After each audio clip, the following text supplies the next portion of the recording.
ধীরে ধীরে এগিয়ে আসছেন রানীমা। আর কিছুক্ষণের মাত্র অপেক্ষা, চন্দননগরের সর্বোচ্চ প্রতিমা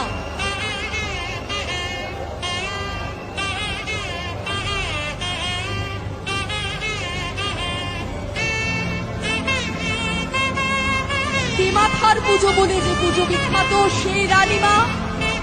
কাউন্টডাউন শুরু, চন্দননগরের সর্বোচ্চ প্রতিমা রানীমা। দেখুন মাথা উঁচু করে রানীমা আসছেন, সবাই মিলে মাথা উঁচু করে দেখবো। দেখুন মাথা উঁচু করে রানীমাকে, রানীমা এগিয়ে আসছেন রানীর মতো সাজে সজ্জিত হয়ে, রানীমা এগিয়ে আসছেন। আমরা সবাই